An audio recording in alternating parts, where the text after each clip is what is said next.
जी बेटे अस्सलाम वालेकुम। आज जो यूनिट का आगाज़ करें वो चैप्टर नंबर 5 है जिसका नाम है क्वाड्रेटिक इक्वेशंस। ठीक है, तो क्वाड्रेटिक इक्वेशन लास्ट टाइम बेटे चैप्टर नंबर 4 किया था, वो हमारा जो चैप्टर डिपेंड करता था वो लीनियर इक्वेशन पर डिपेंड करता था। आज जो है हमारा चैप्टर है जो चैप्टर यूनिट नंबर 5 है जिसका जो टाइटल है क्वाड्रेटिक इक्वेशन। सबसे पहले बेटे जो इस चैप्टर का टाइटल है क्वाड्रेटिक इक्वेशन, इसको समझ लेते हैं और इसका जो है डेफिनेशन जो है चैप्टर नंबर 4 में हम बेटे पढ़ चुके हैं। तो बेटे ये जो है क्वाड्रेटिक इक्वेशन की स्टैंडर्ड फॉर्म लिखी हुई है।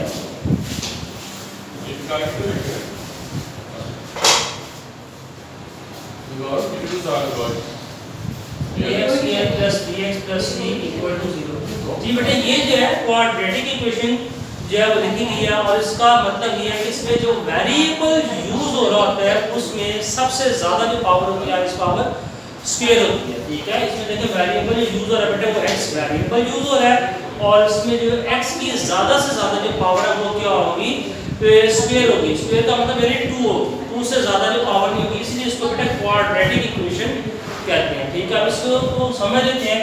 इसमें बेटे ये x जो यूज हो रहा है इसको बेटे वेरिएबल कहते हैं। क्या कहते हैं?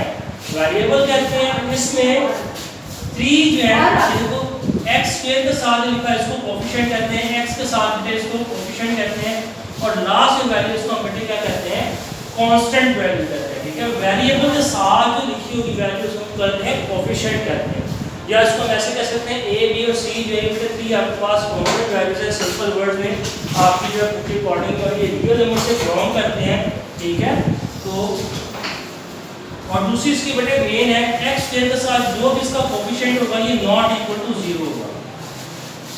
ठीक है, नॉट इक्वल टू 0 यहाँ पे यानी x स्क्वायर के साथ x raise to power square के साथ इसका जो कोएफिशिएंट है कोई ना कोई वैल्यू जरूर होगी। ठीक है, और आपको मैंने बताया था अगर खाली x स्क्वायर लिखा हो इसके साथ कोई नंबर ना लिखा हो, जैसे 2 लिखा हो इसका मतलब है इसके साथ 2 है, x स्क्वायर के साथ अगर 3 लिखा इसका मतलब इसका कोएफिशिएंट 3 है। अगर खाली x स्क्वायर लिखा हो इसके साथ कोई नंबर ना लिखा तो इसका मतलब है उसके साथ बेटे क्या है 1 जो है मौजूद है, उसका कोएफिशिएंट क्या है 1 जो है मौजूद है। ठीक है, तो अगर ना याद है तो बेटे पहले भी आपको बता चुका हूँ जिसके साथ कोई नहीं होता उसके साथ कौन होता है आपको पता है अल्लाह ताला, और अल्लाह ताला कितनी है 1, तो उससे बेटे आप इसको जो है माइंड में रख सकते हैं कि जिसका जो है अगर वेरिएबल के साथ कोई नंबर नहीं लिखा होगा तो उसके साथ जो है 1 जो है वो मौजूद होगा। ठीक हो गया, ये था बेटे क्वाड्रेटिक इक्वेशन। इसकी डेफिनेशन जो है पेज नंबर 108 पे बेटा राइट की हुई है और उसके जो है अगर प्रॉपर वे से करनी है पूरी जो है लास्ट में समरी। ठीक है, समरी में इसकी जो है पूरी जो है डेफिनेशन जो है बेटे फर्स्ट जो है समरी में पॉइंट है क्वाड्रेटिक इक्वेशन की डेफिनेशन है पेज नंबर 126, पेज नंबर 126।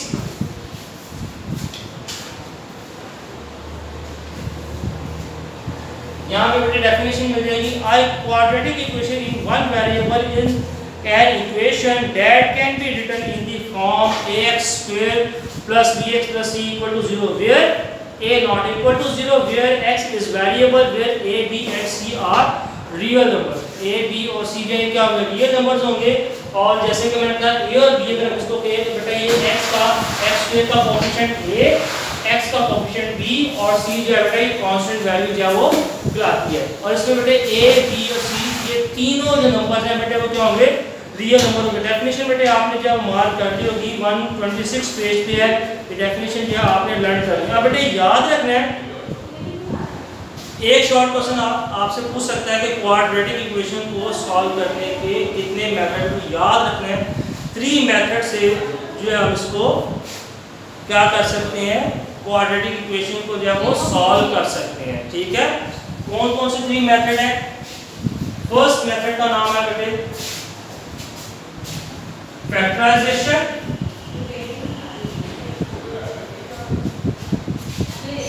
ठीक है, ये मेथड बेटे आप ऑलरेडी जो एक्सरसाइज 2.3 में कर चुके हैं फैक्टराइजेशन। दूसरा मेथड है बेटा कंप्लीटिंग स्क्वायर मेथड।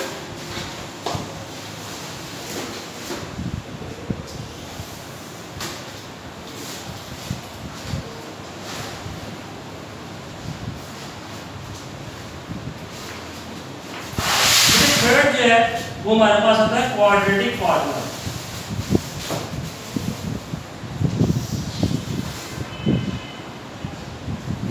ये 3 मेथड के साथ आप क्वाड्रेटिक इक्वेशन को बेटे क्या कर सकते हैं, सॉल्व जरूर कर सकते हैं। याद रखना है बेटे ये शॉर्ट क्वेश्चन भी है, एमसीक्यूज के हवाले से भी आप उसे पूछ सकते हैं। ठीक है, अभी जो हमने पढ़े हैं factorization, completing scale, quadratic formula, हम इस चैप्टर में 1 बाय 1 इसको बेटा डिस्कस करेंगे और सॉल्व करेंगे कि किस तरीके से हम इन मेथड को अप्लाई करके क्वाड्रेटिक इक्वेशन को सॉल्व करते हैं और उसमें से हम x की वैल्यू जो वो फाइंड कर सकेंगे। डेफिनेशन बेटे आपको बता दी, डेफिनेशन कहाँ दी, आप सभी से याद कर लें, पेज नंबर 26 पे जो है वो राइट ही है। स्टार्ट करते हैं बेटे, पेज नंबर बेटे ये आप ओपन कर लें 114। Solve by using factorization method. ठीक है, फैक्टराइजेशन मेथड के साथ जो है वो हम इसको सॉल्व करेंगे, यानी कि आपको मैंने भी बताया 3 मेथड है क्वाड्रेटिक इक्वेशन को सॉल्व करने की, फैक्टराइजेशन, कंप्लीटिंग स्क्वायर मेथड और क्वाड्रेटिक फार्मूला। तो फर्स्ट मेथड है, आज उसके साथ बेटे हम ये जो है इसको सॉल्व करेंगे। स्टार्ट करते हैं।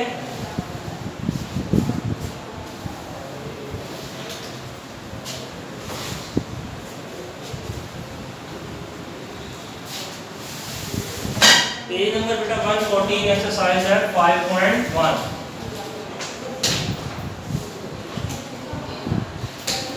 क्वेश्चन नंबर 1 है solve by factorization, solve by using factorisation.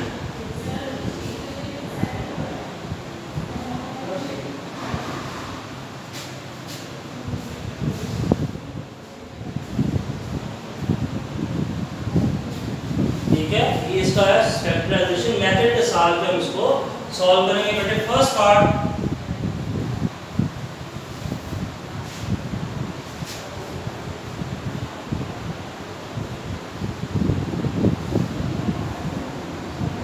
Start करते हैं। इससे बेटे हमें सॉल्व करके जो है x की वैल्यूज है वो बेटे हमें फाइंड करनी होगी। ठीक है, x की वैल्यू क्या करनी होगी, फाइंड करनी होगी। स्टार्ट करते हैं बेटे, देखो ये क्वाड्रेटिक इक्वेशन है, x पे पहले लिखा है, उसके बाद देखिए x की वैल्यू लास्ट में बेटे कांस्टेंट वैल्यू आ रही है। ठीक है, तो फैक्टराइजेशन का तरीका मैंने हमने पहले भी किया था, देखेंगे x स्क्वायर के साथ जो कोएफिशिएंट है वैल्यू क्या है उसने 1, इसको आपने मल्टीप्लाई करना है लास्ट वैल्यू के साथ, ये 12 है। ठीक है, सर्कल के साथ मैंने कर दिया 12 मल्टीप्लाई बाय 1, ये आ जाएगा, इसको आप साइड में बेटा रफ करके देखो। ठीक है, अब देख सोचना ये है किस किस टेबल में 12 आता है। 2 के टेबल से स्टार्ट कर लो, 2 में आता है 2 multiply by 6, 3 multiply by 4, 4 multiply by 3 वो भी लिखा गया, 5 में नहीं आता, 6 में आता, 6 मल्टीप्लाई बाय 2 वो भी लिखा गया, 8 में 12 नहीं आता, 9 में नहीं आता, 10 में नहीं आता, 11 में आता, 12 में आता। अब इसमें से एक ऐसा पेयर सेलेक्ट करना है जिसको प्लस या माइनस करें, आपका ये सेंटर का आंसर -4 आना चाहिए। ठीक है, इसको सेंटर की वैल्यू को आप क्या कहते हैं, मिड टर्म कहते हैं। ठीक है, यानी इस पेयर में से एक ऐसा पेयर सेलेक्ट करना है जिसको प्लस या माइनस करके देखें। ठीक है, सेंटर का आंसर क्या आना चाहिए, -4, यानी प्लस प्लस करके देखें वैल्यूज को, ये पेयर पॉसिबल फैक्टर में से माइनस माइनस करके देखें, या प्लस माइनस करने से आपका जो आंसर जो है वो आ जाए -4। बेटे देखो अगर प्लस करेंगे 8 आ जाएगा फर्स्ट पेयर को, और माइनस करेंगे 4 आता है, यानी कि फर्स्ट पेयर है। उसके अलावा देख लेते हैं, प्लस करेंगे 7 आ जाएगा, माइनस करेंगे तो 1 आ जाता है। अभी साइन को डिस्कस नहीं करें, प्लस करेंगे 13, माइनस करेंगे तो 11 आ जाता है। ठीक है, ये नीचे वाले 2 पेयर से बेटा सेलेक्ट नहीं होंगे, ऊपर वाला पेयर सेलेक्ट हो जाएगा। ठीक हो गया, 2 और 6 जो पेयर सेलेक्ट हो गए, इसको हम बेटे मैं साइड पे वाज़ेह तौर पे लिख देता हूं। ठीक है, ये 2 पेयर्स हमने लिख दिए। ठीक है, अब इसको आता तो आंसर, इसको माइनस करें तो 4 आता है, हमने क्या लिखा है ना -4। अब आप कैलकुलेटर का बेटा यूज कर सकते हैं, किस वैल्यू के साथ साइन माइनस का और किसके साथ प्लस का होना चाहिए। अगर देखो प्लस प्लस का साइन में लगाऊं तो ये 8 हो जाएगा, वो तो गलत है। अगर माइनस माइनस के दोनों के साथ साइन में लगाऊं तो फिर भी 8 हो जाएगा, -8 हो जाएगा। आपको पता है माइनस माइनस भी होता है, प्लस का साइन माइनस के अंदर। अब इसका मतलब प्लस माइनस हो के जो है -4 आता है। ठीक है, तो आपने कैलकुलेटर पहले लगा लो, इसके साथ माइनस लगा लो, इसके साथ प्लस लगा लो, सॉल्व करके देखोगे कि आंसर आएगा +4। क्या हमने तो बेटा -4 ले किया है, क्या ले किया है, -4। इसका मतलब है साइन हमें इसके चेंज करने पड़ेंगे। ठीक है, इसके साथ माइनस का साइन, इसके साथ बेटा प्लस का साइन, तो फिर आपके पास आ जाएगा -4। ठीक है, ये कैलकुलेटर पे आप अपनी प्रैक्टिस को करके चेक कर सकते हो। जब आपने फर्स्ट टाइम करोगे, दूसरा बार करोगे तो आपको खुद ही इतनी प्रैक्टिस हो जाएगी, आपको वैल्यूज देख के ही पता चलेगा कि किसके साथ भी माइनस का साइन आना चाहिए। ठीक है, अब यहाँ पे बेटे हम करेंगे x² - 6x + 2x - 12। First to में से कॉमन निकालेंगे, सेकंड टू में से कॉमन निकालेंगे। अगर जब फर्स्ट टू वैल्यूज में से और सेकंड टू वैल्यूज में से कॉमन वैल्यू सेम आ जाए, ठीक है, ब्रैकेट में वैल्यूज और साइन सेम आ जाएंगे, इसका मतलब हमारा क्वेश्चन ठीक जा रहा है। ठीक है, कॉमन निकालने यहाँ से आ जाएगा बेटा x आ जाएगा, अंदर बच जाएगा x - 6 प्लस 2 कॉमन निकाला, अंदर बच गया x - 6 = 0।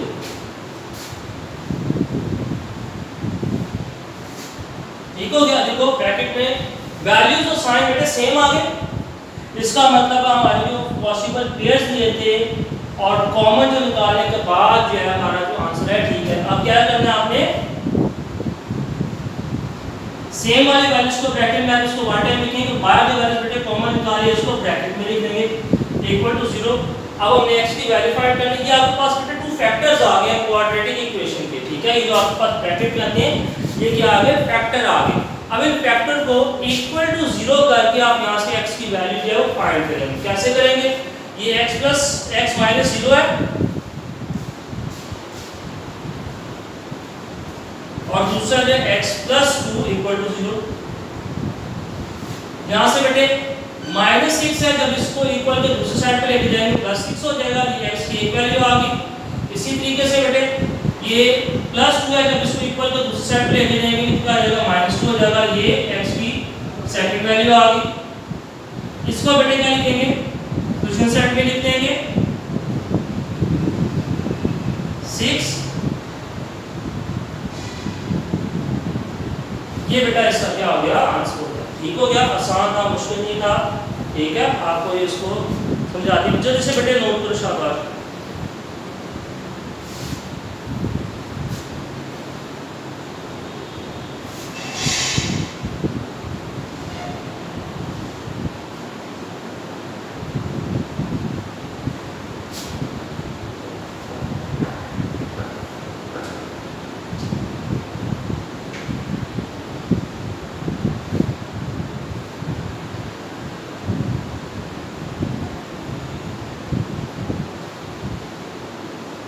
ये बेटा नोट कर लिया, अब आपने इसको रेस करते हैं।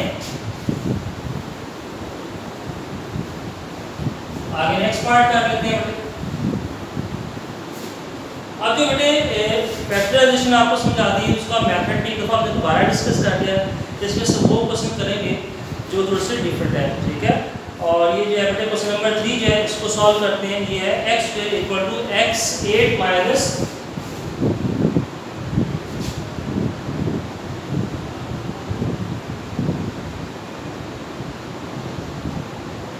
ये बेटे, अब इसको हम सॉल्व करेंगे। सबसे पहले इसको आपने क्वाड्रेटिक इक्वेशन में कन्वर्ट करना है, यानी तीनों की तीनों वैल्यूज एक साइड पे हो और =0, तब भी आप इसको सॉल्व कर सकते हैं।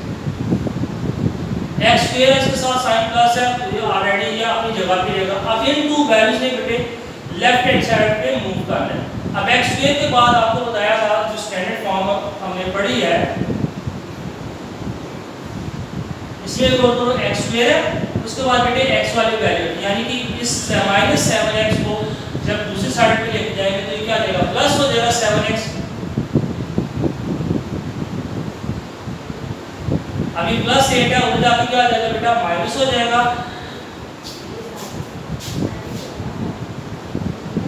ये बेटे हमारा क्या आ गया, =0 आ गया। अब यहाँ पे इसके फैक्टर जो है वो फाइंड कर लेंगे। इसके साथ 1 है, 1 को 8 के साथ मल्टीप्लाई करो, 8 ही आता है, उसके जो फैक्टर है आपके पास आएंगे 2 × 4 और इसका जो है 8 × 1। अब इसमें से जो पेयर स्टैक करना हमने प्लस माइनस करके हमारे पास बेटा 7 आना चाहिए, तो देख के हमें पता चलेगा नीचे वाला पेयर। ठीक है, स्टार्ट करते हैं +8x - 1x। ठीक है, दोनों को प्लस माइनस करेंगे, +7x आना है। ठीक है, वैसे मैंने आपको बताया था, साइन आप चेक कर सकते हैं कैलकुलेटर पे, उसका मेथड भी बता दिया। Minus a equal to 0। इन दोनों से बेटा कॉमन निकाला, x निकला, अंदर बच जाएगा x प्लस 8। इसमें से कॉमन निकालेंगे -1 कॉमन आएगा, ठीक है, आ जाएगा x प्लस। ब्रैकेट में वैल्यूज और साइन बेटा सेम आ गए, क्या करेंगे, ब्रैकेट वाली जो वैल्यूज है उसको वन टाइम लिखेंगे, बाहर जो वैल्यूज है उसको ब्रैकेट में कर लेंगे इक्वल टू 0। अब बेटे दोनों जो है इक्वल टू 0 करके यहाँ से हमने क्या कर लेना है, x की वैल्यू को फाइंड कर लेंगे।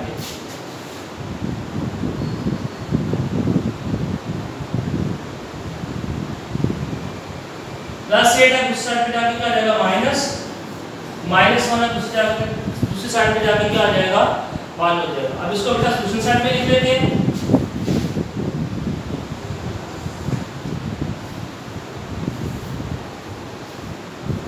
ये बेटे इसका क्या है आंसर है, नोट करें, फिर आगे कंटिन्यू करते हैं।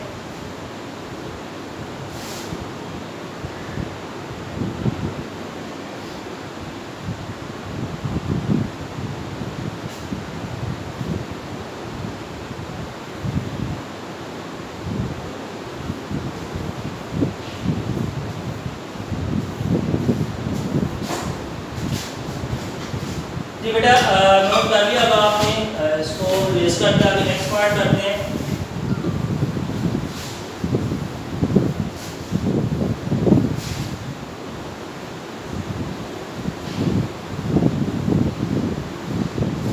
इसमें फिर थोड़ा सा डिफरेंस देखेंगे। नेक्स्ट क्वेश्चन नंबर 4 है, इसको भी आपने अरेंज करना है।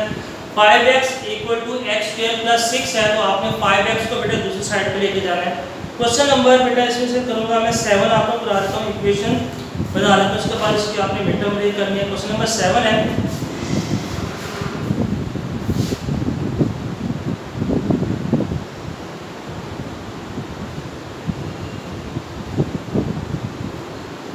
अब आप इसको बेटा कैसे सॉल्व करेंगे, पहले ब्रैकेट को आपने ओपन करना है। ये x/4 है, x/4 ब्रैकेट के अंदर जो दोनों वैल्यूज हैं इनटू x + 1 के साथ क्या होगी मल्टीप्लाई। अब आपको मैंने जब चैप्टर नंबर 4 किया था वहां पे इसको सॉल्व करने का मेथड बताया था, जिसके नीचे कुछ नहीं, इसके नीचे 1 होता है, ऊपर वाली वैल्यू ऊपर के साथ मल्टीप्लाई कर दो, नीचे वाले को नीचे के साथ, यानी x × x होगा तो बेटा क्या आ जाएगा x², ठीक है। तो नीचे क्या आ जाएगा 4 को 1 के साथ मल्टीप्लाई करेंगे क्या आ जाएगा 4 प्लस x को मल्टीप्लाई कर देंगे 1 के साथ, x आ जाएगा डिवाइडेड बाय 4 को बेटा 1 के साथ मल्टीप्लाई करेंगे 4 आ जाएगा। अब ये इसको बेटे आगे क्वाड्रेटिक इक्वेशन में कन्वर्ट करना है। सबसे पहले इसकी फ्रैक्शन फॉर्म खत्म करेंगे। फ्रैक्शन फॉर्म खत्म करने के लिए बेटे इसका जो नीचे है एलसीएम लेंगे, taking LCM and multiply by 4।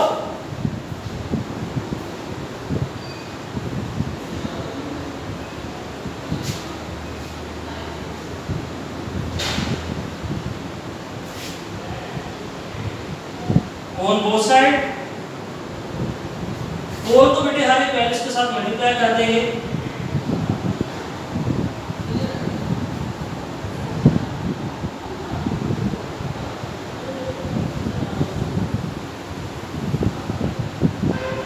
Cutting होगी, ये 4 के साथ कट होगी, ये आ जाएगा बेटा हमारे पास जो बचेगा x² + x²। ये बेटे उधर आके क्या आ जाएगा माइनस हो जाएगा। अब इसकी आप मिड टर्म ब्रेक कर सकते हैं। मिड टर्म ब्रेक के जो पेयर्स बनेंगे वो बनेंगे +4x - 3x, x कॉमन आ गया x + 4, -3 कॉमन आ गया x + 4 = 0। दोनों ब्रैकेट में वैल्यूज और साइन जो है वो सेम आ गए, इसका मतलब फैक्टराइजेशन हमारी बिल्कुल ठीक होगी। सेम वाली वैल्यू को बेटे 1 टाइम लिखेंगे, बाहर जो कॉमन निकाले उसको एक दफा लिख देंगे, = 0 करेंगे, यहाँ से आ जाएगा आंसर -4 और दूसरा बेटे आंसर आ जाएगा +3। ट्यूशन सेट में लिख लेंगे तो ये बेटे हमारे पास क्या आ जाएगा इसका आंसर, ठीक हो गया। नोट करें जल्दी से। और क्वेश्चन नंबर 9 बिल्कुल सेम टू सेम ऐसी है, x है सिर्फ फ्रैक्शन फॉर्म में, खत्म करने के लिए x को बेटे साथ ही वैल्यूज के साथ मल्टीप्लाई कर दो, उसके बाद इसकी मिड टर्म ब्रेक कर लो, आपके जो आंसर आ जाएंगे, ठीक हो गए। ये बेटा मैंने इसका नोट कर दिया अब आपने। अच्छा ये देखिए बेटे क्वेश्चन नंबर जो है 12 और 11 दोनों जो है बहुत आसान।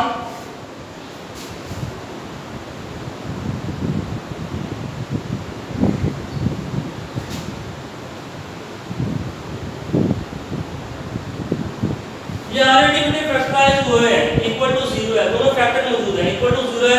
आप यहां से सिर्फ x की वैल्यू ही फाइंड करनी है। 2x + 3 equal to 0, x - 2 equal to 0, दोनों को इक्वल टू 0 किया। x की वैल्यू फाइंड करने 2x बेटे ऐसे ही देगा, -0 प्लस 0 जाएगा तो -3 हो जाएगा। x के साथ 2 मल्टीप्लाई है, दूसरी साइड पे इक्वल टू साइड पे जाएगा तो क्या जाएगा, डिवाइड हो जाएगा। ये बेटे हमारे पास क्या आ गए, x के आंसर आ गए। सॉल्यूशन सेट में लिख लेते हैं।